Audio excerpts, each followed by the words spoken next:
Leksimizi davamlaştırmıyoruz, hürmetli vatandaş. Endiki mavzudan birinchi islah, bugunchi islah 2024 yıl 5. ayının 3. gün heptiki cümle vatandaşım. Endi sizlerge söyleydiğin sözümüz şundak ki vatandaş. Deyimizde vatandaş, bunu hem de bu sizler bilen bizim oturumuzda hazır oyumuzda bir xil godonç payda kıladigan bir vaka bu. Vatandaş ötken ellikşe muhakeme kılıp sizlerge sözlep bolgan edim. Bugün materyalni tapşıray vatandaşım. Xitay bilen Qazaqstan birleşme manevr ötkizish ve amaliy harbiy hamkorlik to'g'risida kelishim hosil qildi. Mavzuli xabar 2024 yil 4 ayning 29 kuni Erkin Osiyoning Uyg'ur til gruppasi e'lon qilindi. Muxbir Uyg'ur. Xabar mundaq boshlandi. Xitoy davlat mudofaa ministri Dong Jun Qozog'istondagi ziyarati jarayonida Qozog'iston prezidenti Qosim-Jomart To'qayev va Qozog'iston davlat mudofaa ministri Ruslan Jaqsilkov bilan ko'rishib, 3 xil kuchga qarshi turish va amaliy harbiy hamkorlik to'g'risida kelishim hosil qildi. Mutaxassislar Xitoy hukumatining Qozog'iston va xalqaro o'tirg'i chiqqan yangi vaziyatni fursat bilib, Qozog'iston va O'rta Osiyoda o'zining harbiy kuch va harbiy ta'sirini doirasini kengaytirish maqsadi bilan bu kelishimni tuzganligini ilgari surmoqda. Qarang vatandoshlar, Ostona vaqt gazeti ve Janubiy Xitoy atganlik pochtasining maxsus xabariga asoslanganda Xitoy davlat mudofaa ministri Dong Jun Qozog'iston poytaxti Ostonada o'tkazilgan Shanxay hamkorlik tashkiloti davlat mudofaa ministrlarining yig'iniga qatnashish uchun 24 aprel kuni Qozog'istonga yetib bordi. Anladingizmi? Mushkun qaysi kun?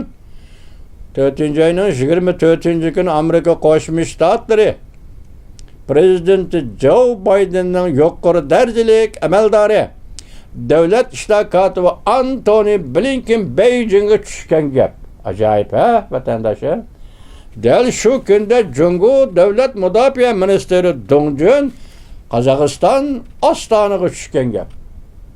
Qaltis gap, ha, vatandosh bu.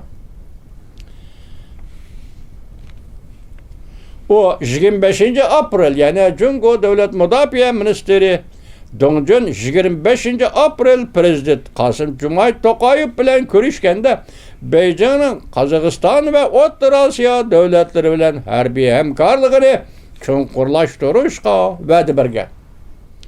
4 ayning 25 kuni Amerika Qo'shma Shtatlari prezidenti Joe Biden'ning yuqori darajalik amaldori davlat ishlar kotibi Antony Blinken Shanxayda ve Shanxaydan tushdan keyin Beijingga kelib, Jungoning diplomati Wang Yi bilan 6 soat suhbat boshlagan kun 4 ayning 25 kuni.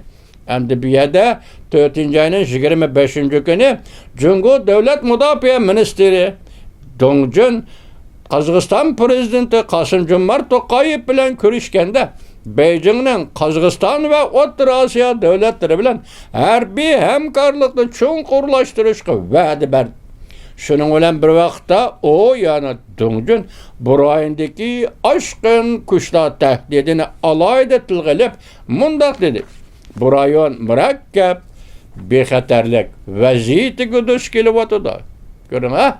Bu rayon murakkab ve bexatarlik vaziyatiga duch kelyapti. Chunki 3 xil kuchning terrorlik, bo'lginchilik va oshqinlik qilmishlari texmi jonlanyapti. Biz Qozog'iston bilan harbiy hamkorlikni chuqurlashtirishni xohlaymiz. Mana vatandoshim 3 xil kuch Uyg'uriston Qozog'iston bilan Xitoy o'rtasida hozir harbiy hamkorlik imzolandi. Harbiy hamkorlikni chuqurlashtirishga va'da berdi. Voqea 4 ayning 24-25 kuni Amerika Qo'shma Shtatlari prezidenti Joe Bidenning yuqori darajalik amaldori Davlat ishlar kotibi Antony Blinken 4-oyning 24-kuni Shanxayga yetib keldi va Beijingga Jungoning tashqi ishlar ministri Wang Yi bilan suhbat o'tkazdi. Vaqt o'xshash, hech qanday farqi yo'q. Jungoning davlat mudofaa ministri mushu vaqt ichida Qozog'istonga yugurib berib, Qozog'iston bilan harbiy hamkorlik imzoladi degan so'zga siz qanday munosabatda bo'lasiz vatandosh? Va siz buni qanday tafakkur qilasiz va qanday o'ylaysiz vatandosh? Bugun demak 3 xil kuch Xitoyning qalamidagi, Xitoyning tilidagi, zubonidagi 3 xil kuch bu amiriyatda Uyg'ur. Uyg'uriston masalasi Uyg'ur deganlikdir.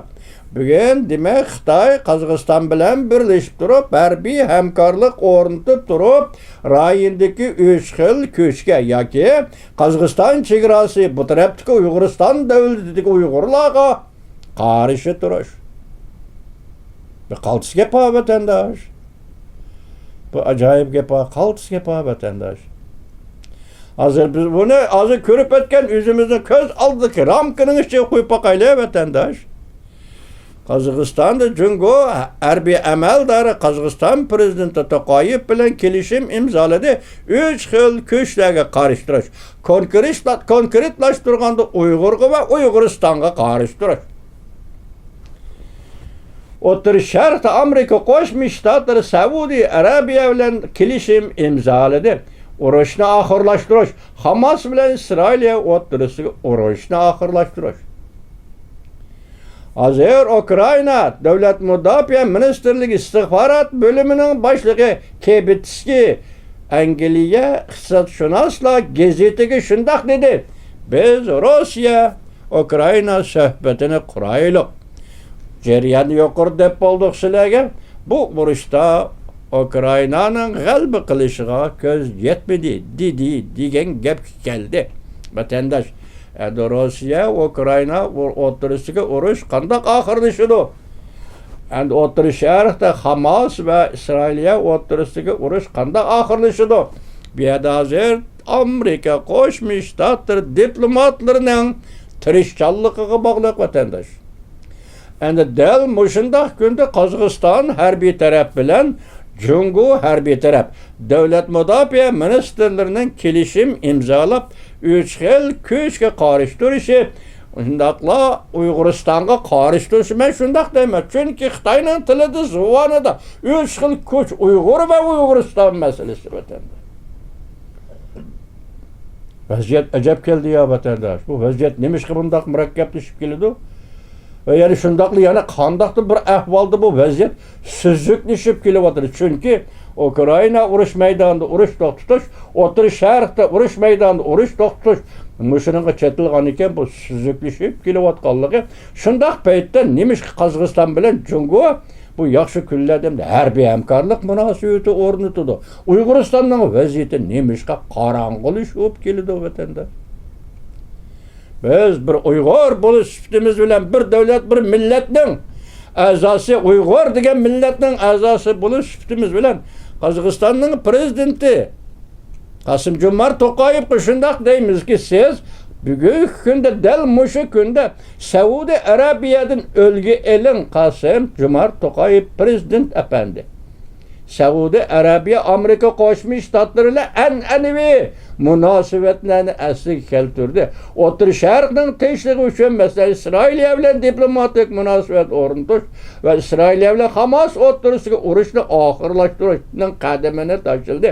Mushqatimqi munosabat Amerika Saudiya munosabati O'rta Sharqqa tong nuri elib keldi. Qosim-Jomart To'qayev efendi Qozog'istonning prezidenti, siz dal shundoq vaqtda Uyg'uristonni mustamlika qilib turgan Xitoy bilan harbiy kelishim imzolab, maqsad nima? Yetmoqchi bo'lgan maqsad nima? Prezident To'qayev efendi, siz bugungi kunda Saudiya Arabistonda o'lgelib, masalan O'rta Sharqning u tarafi Saudiya Arabiya, O'rta Sharqning bu tarafi Qozog'iston, Uyg'uriston. Amerikaning bir nafar generali dedi-ku O'rta Sharq to'g'risida.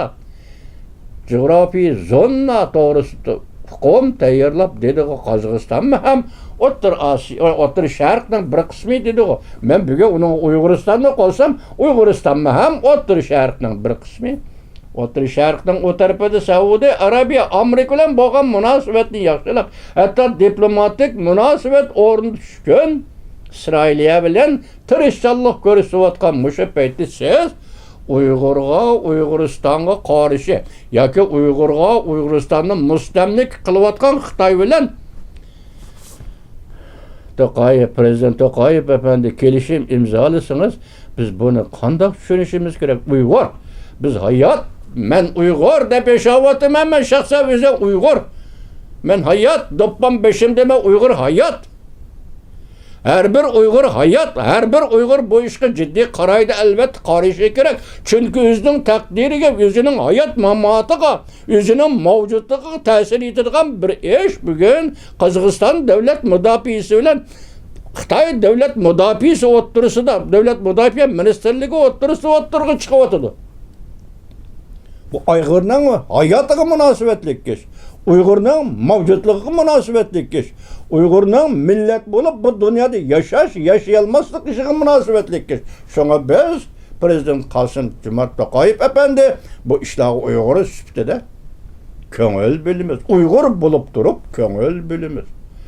Hozir Uyg'urning oldidagi Shanxay hamkorlik tashkiloti Uyg'ur millatchilariga qarshi turish, Uyg'ur faoliyatchilariga qarshi turish, O'rta Osiyoda Uyg'ur degan ismni yo'qotish, Uyg'ur degan millatni yo'qotish.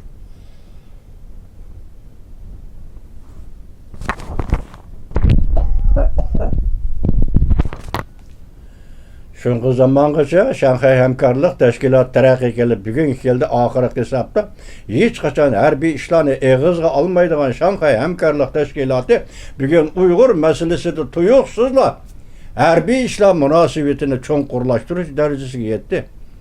Prezident Qosim-Jomart To'qayev biz sizni aytamizki sizga hozir kelgan navbat aslida siz Shanxay hamkorlik tashkilotidan chekinib chiqishingiz kerak. Ağırlıkta imzalanan Garajdalar meselesi, Uyg'uristondagi qozoqlarning Qozog'istonga berish meselesida Xonanli Xitoy tasdiqlaydi, Sandungli Xitoy tasdiqlaydi degan vaqtida bu qozoq millatining g'ururi qilgan haqorat degan edi. Ham bu kelishimni bekor qiladigan bir payt. Prezident To'qayev efendi Arabistonda uyg'unib Xitoydan yiroqlashadigan, Xitoyning bir yo'l bir balvoq siyosatidan yiroqlashadigan, Xitoyning texnikasi Qozog'istonga elib kirishdan yiroqlashadigan, Xitoy shirkatlarining Qozog'istonga kirishini cheklaydigan mushundaq bir paytda Qozog'istonning prezidenti To'qayev efendi siz Xitoy bilan harbiy hamkorlik o'rnatdingiz. Hatta Xitoy siz bilan emas, bütün O'rta Osiyo davlatlari bilan harbiy ishlar hamkorligi o'rnatmoqchi. Men tuniga so'zganlikchi ham nim dedim. Xitoy O'rta Osiyoni urushga so'rab kirmoqchimi? Dedim. Yoki bugun aytamanki, Xitoy bütün O'rta Osiyoni Uyg'urga qarshi faoliyat lageriga olib kirmoqchimi? Men shundoq savol qo'yman. Men Uyg'ur uchunga men boshda aytdim. Uyg'ur millatining mavjudligi va Uyg'urning yasham huquqi uchun bizga munosabatli har qanday ishga, har qanday davlatning faoliyatiga diqqat qilamiz. Qozog'istonning prezidenti Qosim-Jomart To'qayev efendi ben şunu size dedim, bugün O'rta Sharqdagi zo'r o'zgarish Saudiya Arabistoni bilan Amerika Qo'shma Shtatlardagi munosabatlarning an'anaviy qadimiy munosabatlarning asliga kelganligi men shunday hisoblayman. Asliga kelganligi va yangi kelishim imzolanganligidan iborat bu paketni oldingizga qo'yib, siz Prezident To'qayev efendi Xitoy bilan o'tirdi. Nima ish, qaysi munosabatda bo'lyapsiz? Bir inson sifatida To'qayev efendi avval siyaset adımı emas bir insan sifatida o'ylab bakın.